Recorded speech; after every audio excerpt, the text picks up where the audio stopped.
यो विधिबाट प्राप्त गरेको प्रदर्शन साँच्चै नै प्रभावशाली छ। साँच्चै भन्नुपर्दा मैले कहिले प्रयोग गरेका सबैभन्दा शक्तिशाली मध्ये यो एक हो। अहिलेसम्म यदि तपाईँ बिरुवा, फलफुलका बोट बिरुवा र रुखहरू सामान्य रूपमा विस्तार गर्न वा क्लोन गर्न चाहनुहुन्छ भने म सबैभन्दा बढी सिफारिस गर्ने विधिहरूमध्ये यो एक बनेको छ। किनभने हेर, सामान्यतया जब हामी कटिङ गर्छौँ, चाहे त्यो साधारण अकोडो होस्, हावामा गर्ने अकोडो होस् वा कुनै पनि परम्परागत विधि होस्, हामीले एउटा मात्र बिरुवा निकाल्छौँ। तर यो तरिकाबाट हामीसँग एउटै समयमा धेरैवटा बिरुवा निकाल्ने सम्भावना हुन्छ, अतिरिक्त हाँगा काट्न नपर्ने, झन्झट नहुने र अनावश्यक खर्च नगरी। एउटै हाँगाबाट हामीले धेरै टुक्रा निकाल्न सक्छौँ र प्रत्येक टुक्रा पूर्ण रूपमा स्वतन्त्र फलफुलको बिरुवा बन्छ। यो विधि अद्भुत छ, धेरै सफा छ र अत्यन्तै प्रभावकारी छ। र आज म तिमीलाई यो एक चरणमा सिकाउने छु। हामी सुरु गर्छौँ। त्यसैले यदि केही कुरा बुझ्न गाह्रो भयो भने कमेन्टमा सोध्नु। कटिङ तयार गर्नु अघि हामी ट्युब तयार पार्छौँ ताकि सबै कुरा तयार होस्। म लगभग 30 सेन्टिमिटरको ट्युब प्रयोग गर्दैछु। यसको व्यास धेरै फरक हुन सक्छ। केही ट्युबहरू धेरै साँगुरा हुन्छन् र केही धेरै फराकिला, तर 50 मिलिमिटरको ट्युब उपयुक्त हुन्छ किनभने यसले जराहरूलाई सजिलै बढ्न पर्याप्त ठाउँ दिन्छ। अब हामी आधारतिर जाँदैछौँ। ट्युबको तल्लो भागमा हामी टेपले राम्रोसँग थुप्रै तह बनाएर छेक लगाउँछौँ ताकि बालुवा बाहिर ननिस्कियोस्। छेक बनाइसकेपछि हामी ट्युबको तल्लो भागमा धेरै पातला काटाइहरू गर्छौँ। ठुला प्वालहरू होइन, बरु धेरै पातला, झन्डै नदेखिन काटाइहरू गर्नुहोस्। यसैबाट यो विधिका लागि चाहिँदैन भन्ने अतिरिक्त चिस्यान बाहिर निस्कन्छ। यससँगै ट्युब पूर्ण रूपमा तयार हुन्छ। अब हामी कटिङ तयार गर्छौँ। हामी करिब 40 सेन्टिमिटर लामो र सकेसम्म सोझो कटिङ छान्नेछौँ। किन 40? किनभने 30 सेन्टिमिटर ट्युब भित्र जानेछ र बाँकी 10 सेन्टिमिटर बाहिर रहनेछ, जुन बिरुवाले सास फेर्नका लागि धेरै महत्त्वपूर्ण छ। अब ट्युब भित्र जाने भागमा तलका 30 सेन्टिमिटरमा हामी करिब 5 मिलिमिटर चौडाइको लम्बाइमा काट्नेछौँ। यो पट्टीको सबै बोक्रा हटाएर लामो झ्याल खोल्छौँ। बोक्रा हटाएपछि हामीले चम्किलो तह देख्नेछौँ जसलाई क्याम्बियम भनिन्छ। यो क्याम्बियमलाई हामीले कटरले पुरै खोज्छौँ जबसम्म सफा काठ नदेखिन्छ। यो चरण अत्यन्तै महत्त्वपूर्ण छ। यदि हामीले क्याम्बियम हटायौँ भने जराहरू बन्ने छैनन्। जब झ्याल सफा हुन्छ, हामी सबै काटिएको र घाइते भागमा एलोभेरा लगाउँछौँ। त्यसपछि त्यो भागमा पिसेको दालचिनी छर्किन्छौँ। एलोभेराले जराको विकासलाई उत्प्रेरित गर्छ। दालचिनीले ढुसी र ब्याक्टेरियाबाट जोगाउँछ र यससँगै कटिङ पूर्ण रूपमा तयार हुन्छ। ट्युब र कटिङ पूर्ण रूपमा तयार भएपछि अब हामी कटिङलाई भित्र हाल्नेछौँ। हामी यसलाई ट्युबको माथिल्लो भागबाट राख्छौँ र तलसम्म झार्छौँ, सुनिश्चित गर्दै कि हामीले तयार पारेका 30 सेन्टिमिटर भित्र जाओस् र बाँकी 10 सेन्टिमिटर बाहिर हावामा रहोस्। यो अत्यन्तै महत्त्वपूर्ण छ ताकि कटिङले ठिकसँग सास फेल्न सकोस् र नगुटोस्। जब यो राम्रोसँग ट्युब भित्र राखिएको र केन्द्रित भएको छ, तब हामीले धोएको बालुवा हाल्न सुरु गर्छौँ। हामी बालुवा बिस्तारै कटिङको वरिपरि हाल्दै जान्छौँ, जसले सबै खाली ठाउँहरू भरिदिन्छ।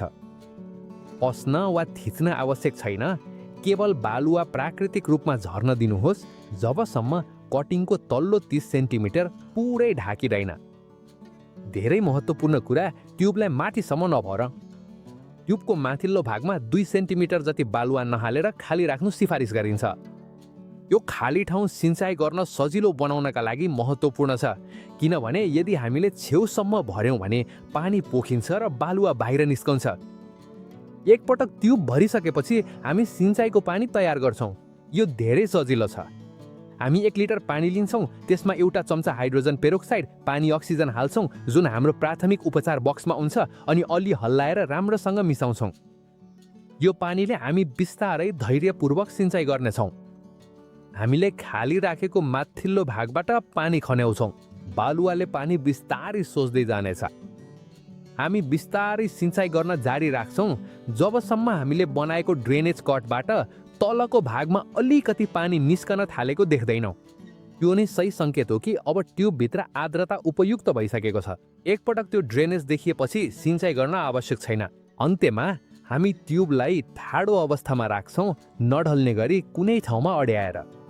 यो ट्युबलाई सधैँ अर्ध छाया वा अप्रत्यक्ष प्रकाशमा राख्नु अत्यन्तै महत्त्वपूर्ण छ, कहिले प्रत्यक्ष घाममा नराख्नुहोस् ताकि कलम सुक्न नपाओस् र जराहरू राम्रोसँग विकास हुन सकुन्। र अब सफलताको लागि एक अत्यन्तै महत्त्वपूर्ण चरण, कलमको माथिल्लो भाग अर्थात् हावामा रहेको भागलाई बेराउन माइक्रोफिल्म वा पारदर्शी प्लास्टिक प्रयोग गर्नु अत्यन्तै सिफारिस गरिन्छ। यसले सानो हरितगृह जस्तो प्रभाव सिर्जना गर्छ जसले आर्द्रता कायम राख्छ, पानीको तनाव घटाउँछ र कलमलाई सही रूपमा जरामा लाग्न धेरै मद्दत गर्छ। जब माथिल्लो भागलाई माइक्रोफिल्म, पारदर्शी प्लास्टिक वा टेप लगाइएको झोलाले ढाकिसकेपछि अब हामी विधिको सफलताको लागि अत्यावश्यक अर्को चरणमा जान्छौँ, दालचिनीको आधारमा बनाइएको प्राकृतिक फफुन्दी रोकथाम गर्ने उपाय प्रयोग गर्ने। यसलाई तयार गर्न हामी 1 लिटर पानी लिन्छौँ र त्यसमा अलिकति दालचिनी हाल्छौँ। यसलाई राम्ररी चलाउँछौँ र कफी फिल्टर, कपडा वा पातलो कपडाले छान्छौँ ताकि कुनै बाँकी भागहरू नबसुन् जसले स्प्रेयरलाई रोक्न सक्छ। जब राम्रोसँग छानिसक्छ त्यसलाई स्प्रेयरमा हाल्छौँ र त्यस स्प्रेयरले हामीले सबै कुरा छर्कन्छौँ, कलमको माथिल्लो भाग, ट्युबको माथिल्लो भाग र कुनै पनि खुला सतह। यो हामीले झोली वा माइक्रोफिल्म पहिलो पटक राखिसकेपछि तुरन्तै गर्छौँ र यसमा ध्यान दिनुहोस् किनभने यो धेरै महत्त्वपूर्ण छ। हप्तामा 1 पटक हामी झोली खोल्नेछौँ वा माइक्रोफिल्म हटाउनेछौँ, फेरि यो प्राकृतिक फङ्गिसाइडले कलमको माथिल्लो भागमा स्प्रे गर्नेछौँ र त्यसपछि फेरि बन्द गर्नेछौँ। यो साप्ताहिक प्रक्रिया अत्यन्तै महत्त्वपूर्ण छ ढुसी नआउन् भन्नका लागि, किनभने मिनी ग्रिनहाउसभित्र आर्द्रता धेरै उच्च रहन्छ। स्प्रे गर्न सक्ने बित्तिकै हामी फेरि सबै कुरा झोली वा माइक्रोफिल्मले बन्द गर्छौँ र त्यसलाई जस्ताको तस्तै अर्को हप्तासम्म छोडिदिन्छौँ। धेरै मानिसहरू, विशेष गरी पुराना र अनुभव भएका किसानहरू भन्छन् कि यस्तो प्रकारको प्रवर्धन घट्दो चन्द्रमा लुना मेङ्गवान्तेमा गर्नुपर्छ किनभने त्यही बेला बोटले सबैभन्दा राम्रो प्रतिक्रिया दिन्छ। घट्दो चन्द्रमामा बोटको रस तल झर्दै जान्छ र यसले नयाँ जराहरूको विकासमा निकै सहयोग पुर्याउँछ। यसैले यदि तिमी यो विधिबाट अझ बढी सफल हुन चाहन्छौ भने म तिमीलाई यही समयमा गर्न सल्लाह दिन्छु। र अब 4 हप्तापछि हामीले ट्युबको तल्लो भागमा राखेको टेप हटाउँछौँ। हामी राम्रोसँग पानी हाल्छौँ, चाहे पाइपबाट होस् वा जे उपाय छ, र सबै बालुवा तलबाट बगेर निस्कन दिन्छौँ। अब हामी कटिङलाई बिस्तारै सबैभन्दा सजिलो तरिकाले निकाल्नेछौँ। ध्यान देऊ, जरा धेरै नै कोमल छ र निकाल्दा समस्या आउन सक्छ, केही जरा टुट्न सक्छन्, केही फरक पर्दैन, तर हे हामी सकेसम्म नाजुक तरिकाले निकाल्न प्रयास गर्छौँ। अब हामी सुरु गर्छौँ। हेर्नु त 4 हप्तामै कति धेरै जरा उत्पादन भएको छ। यो विधिको नतिजा साँच्चै नै प्रभावशाली छ। जरा सफा बलिया छन् माथिदेखि तलसम्म, यो साँच्चै नै अद्भुत छ। अब हामी के गर्नेछौँ त? धेरै सजिलो छ। अब हामी त्यो कटिङलाई धेरै भागमा विभाजन गर्नेछौँ ताकि प्रत्येक भागसँग जरा होस् र त्यो स्वतः छुट्टै रुख बन्न सकोस्। यस अवस्थामा धेरै नयाँ अन्जिरका बोटहरू, तर यही कुरा सिट्रस, अनार, जैतुन, सुगन्धित बोट बिरुवा, प्राय जुनसुकै फलफुल वा काठिला बोट बिरुवा जसलाई तिमी फैलाउन चाहन्छौ सबैमा लागू हुन्छ। यो नै तुर्की विधिको वास्तविक शक्ति हो। एकै हाँगाबाट तिमी आफ्नो उत्पादनलाई एकै समयमा अत्यन्तै बढाउन सक्छौ। र यदि यो विधि तिमीलाई मन पर्यो वा उपयोगी लाग्यो भने कृपया भिडियोमा लाइक दिनुहोस् र बोट बिरुवा मन पराउने कसैसँग सेयर गर्नुहोस् भने म धेरै आभारी हुने थिएँ। र यदि तिमी फलफुलका बोटहरू बढाउने सजिला र प्रभावकारी तरिकाहरू सिक्न चाहन्छौ भने च्यानलमा सब्स्क्राइब गर्न म तिमीलाई निमन्त्रणा दिन्छु। यहाँ हुनुभएमा धन्यवाद। ठुलो अङ्गालो र हामी अर्को भिडियोमा भेट्नेछौँ।